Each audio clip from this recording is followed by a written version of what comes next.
को कह सकै प्रयाग प्रभाऊ, कलुष पुंज कुंजर मृगराऊ, अस तीरथ पति देख सुहावा, सुख सागर रघुबर सुख पावा। श्री रामचरितमानस की ये पंक्तियां तीर्थराज प्रयाग के उस स्वरूप को बखानती हैं जिसे देखकर खुद सुखों के सागर अर्थात श्री रामचंद्र जी उसे देखकर बहुत सुख पाते हैं। और आज मैं तीर्थराज प्रयागराज की इसलिए बात कर रहा हूं क्योंकि इस बार 2025 में यहां लगने वाला है महाकुंभ, जिसमें माना जाता है कि देवता गण भी यहां पुण्य कमाने और कल्पवास करने आते हैं। और इसी महाकुंभ की इस बार की जा रही है भव्य तैयारी, जिसके बारे में मैं आपको आज बताने जा रहा हूं हमारी आज की इस स्पेशल स्टोरी में। नमस्कार, कैपिटल टीवी उत्तर प्रदेश देख रहे हैं आप और मैं हूं आपके साथ अखिलेश पांडे। प्रयागराज में इस साल यानी 2025 में महाकुंभ का भव्य आयोजन करने की तैयारी जोर शोर से की जा रही है। वहीं इस आयोजन यानी महाकुंभ के महाआयोजन को लेकर खुद सीएम योगी आदित्यनाथ मुस्तैद नजर आ रहे हैं और उन्होंने प्रयागराज में अपने सबसे काबिल अधिकारियों की फौज को मोर्चे पर तैनात कर दिया है, जो सीएम योगी आदित्यनाथ की मंशा के अनुरूप ही इस बार के महाकुंभ को ऐतिहासिक स्वरूप देने का काम करने में लगे हुए हैं। गौरतलब है कि हर 12 साल में आयोजित होने वाले महाकुंभ में लाखों करोड़ों की संख्या में श्रद्धालु यहां आते हैं और त्रिवेणी संगम में स्नान कर ध्यान, दान, तप, पूजा आदि करते हैं।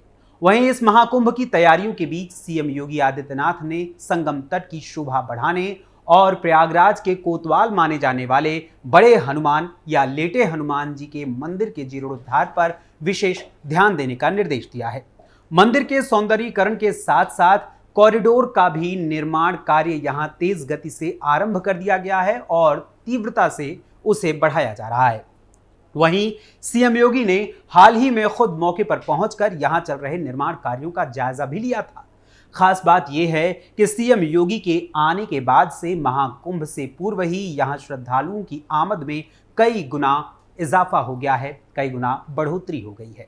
यहां जो निर्माण कार्य कराए जा रहे हैं उससे स्पष्ट है कि इस महाकुंभ के दौरान बड़े हनुमान जी का यह भव्य मंदिर श्रद्धालुओं के लिए सबसे अधिक श्रद्धा और आकर्षण का केंद्र बनने वाला है। गौर करने वाली बात यह है कि महाकुंभ 2025 के पहले यहां योगी सरकार प्रयागराज समेत यहां के आसपास के सभी धार्मिक स्थलों को भी सजाने संवारने में जुटी हुई है।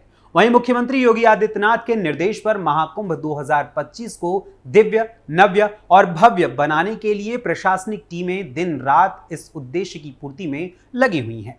आपको बता दूं कि संगम के तट पर बसे हुए बड़े हनुमान जी की मूर्ति और मंदिर के इतिहास पर अगर हम नजर डालें तो यहाँ का इतिहास तकरीबन 700 साल पुराना है।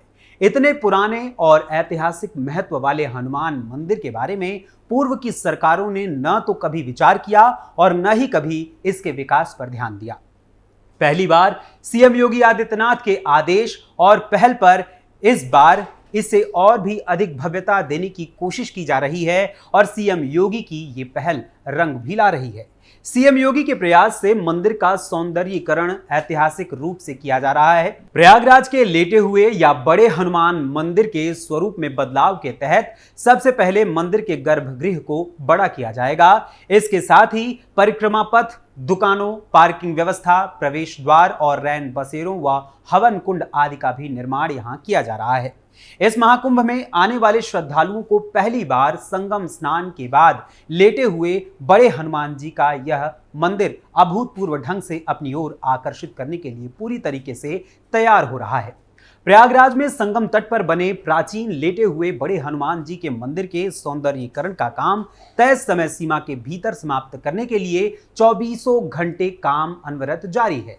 वहीं इस मंदिर की मान्यता और पौराणिक महत्व की यदि हम बात करें तो ऐसा माना जाता है कि हनुमान जी की यह प्रतिमा दक्षिणाभिमुखी और 20 फीट लंबी है। कहा यह भी जाता है कि हनुमान जी की यह प्रतिमा धरातल से यानी जमीन से कम 6 से 7 फीट नीचे है। वहीं संगम नगरी प्रयागराज में इन्हें बड़े हनुमान जी, किले वाले हनुमान जी, लेटे हुए हनुमान जी और बांध वाले हनुमान जी के नाम से भी संबोधित किया जाता है।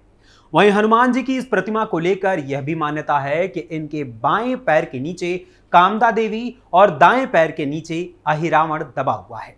वहीं उनके दाएं हाथ में राम और लक्ष्मण विराजित हैं और बाएं हाथ में गदा सुशोभित होती है। वहीं इस मंदिर के पौराणिक महत्व की यदि हम बात करें तो यहाँ के लोगों द्वारा बताया जाता है कि जब प्रभु श्री राम दशानन रावण का वध करके लंका पर विजय प्राप्त करने के उपरांत अपनी पत्नी जानकी और अनुज लक्ष्मण और वानर सेना के साथ अयोध्या वापस आ रहे थे, तो उस समय यहां रुकने पर जब हनुमान जी को थकान महसूस हुई तो उन्होंने माता जानकी से इस बारे में कहा और माता जानकी के कहने पर वो संगम तट पर ही लेट गए। इसी को ध्यान में रखते हुए यहां लेटे हुए हनुमान जी का मंदिर बनवाया गया था।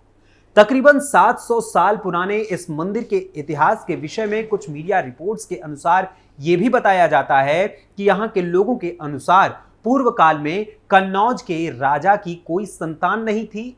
तब उनके गुरु ने उन्हें एक उपाय के रूप में यह सुझाया था कि हनुमान जी की एक ऐसी प्रतिमा का निर्माण करवाएं जो राम लक्ष्मण को नागपाश के बंधन से छुड़ाने के लिए पाताल लोक में गए हुए हनुमान जी के स्वरूप में दिखाई जाए।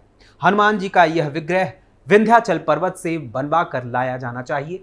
कन्नौज के राजा ने ऐसा ही किया और विंध्याचल से हनुमान जी की प्रतिमा नाव पर लेकर आ रहे थे। तभी अचानक नाव टूट गई और ये हनुमान जी की प्रतिमा जलमग्न हो गई। ये देखकर राजा को बहुत कष्ट हुआ और वो अपने राज्य वापस लौट गए। इस घटना के कई वर्षों बाद जब गंगा का जल स्तर घटा तो वहां धूनी जमाने का प्रयास कर रहे राम भक्त बाबा बालगिरी महाराज को यह प्रतिमा मिली। फिर उसके बाद वहां के राजा ने उस स्थान पर मंदिर का निर्माण करवाया और तब से यह मंदिर संगम तट पर विराजमान है। वहीं ऐतिहासिक रूप से भी तीर्थराज प्रयागराज में संगम तट पर बने बड़े हनुमान जी के इस मंदिर के बारे में यह भी कहा जाता है कि अपने कार्यकाल के दौरान अकबर बंगाल अवध के साथ साथ मगध और पूर्वी भारत में होने वाले विद्रोह पर नियंत्रण करना चाहता था, जिसके लिए साल 1582 में मंदिर को अपने किले के घेरे में लेने की योजना उसने बनाई थी। उसने बाकायदा इसके लिए 100 सैनिकों की फौज भी खड़ी कर दी थी, लेकिन वो हनुमान जी की मूर्ति को 1 इंच भी हिला न सके, जिसके बाद उसने किले की दीवार को पीछे खिसका लिया और मंदिर वैसा का वैसा ही बना रहा। वहीं जब मुगल शासकों के आदेश पर हिंदू मंदिरों को तोड़ने का क्रम जारी था तो उस समय भी बड़े हनुमान जी के मंदिर को भी तोड़ने और मूर्ति को क्षतिग्रस्त करने का प्रयास किया गया था, लेकिन मुगल सैनिक हनुमान जी की प्रतिमा को हिला भी न सके थे। वो जैसे जैसे प्रतिमा को उठाने का प्रयास कर रहे थे तो वैसे वैसे प्रतिमा और अधिक धरती में बैठी जा रही थी, दबी जा रही थी। यही वजह है कि यह प्रतिमा धरातल से इतनी नीचे बनी हुई है। वहीं इस बार होने वाले महाकुंभ की तैयारियों के बीच हर बार की तरह इस बार भी होने वाले शाही स्नान के नाम को बदलने की बात की जा रही है।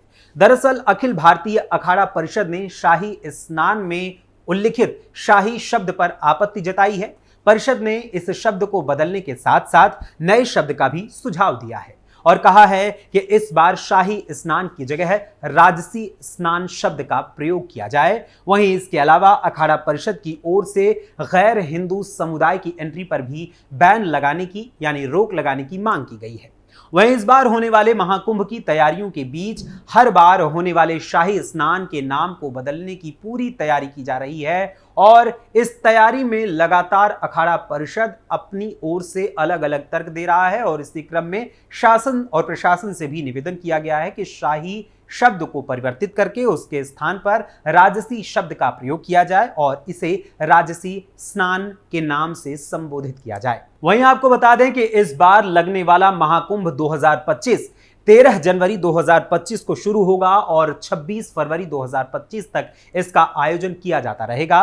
यहाँ श्रद्धालु भारी संख्या में आते हैं। लोग यहाँ 1 माह का कल्पवास भी करते हैं और साथ ही यहाँ साधना के लिए साधकों के अलग अलग खेमे भी सजाए जाते हैं।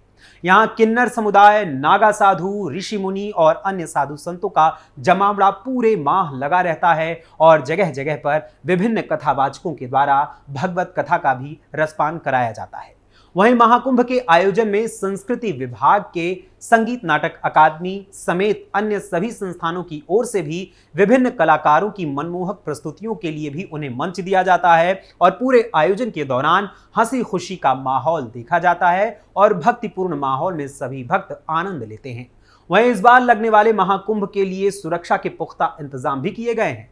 वहीं अब बस इंतजार है तो 3 महीने बाद शुरू होने वाले इस भव्य आयोजन के आरंभ की। वैसे आपको क्या लगता है कि इस बार जो शाही स्नान के नाम को बदलकर उसकी जगह पर राजसी स्नान की मांग की गई है, यानी राजसी शब्द का प्रयोग करने की मांग की गई है, और साथ ही गैर हिंदुओं का प्रवेश यहां पर रोकने, उनका बहिष्कार करने की जो मांग अखाड़ा परिषद की ओर से की गई है, वो उचित है अथवा अनुचित है? इस बारे में हमें अपने कमेंट्स के जरिए जरूर बताइएगा। फिलहाल अभी के लिए बस इतना ही। फिर मुलाकात होगी किसी और खबर, किसी और मुद्दे के साथ। तब तक के लिए अनुमति दीजिए। धन्यवाद। नमस्कार।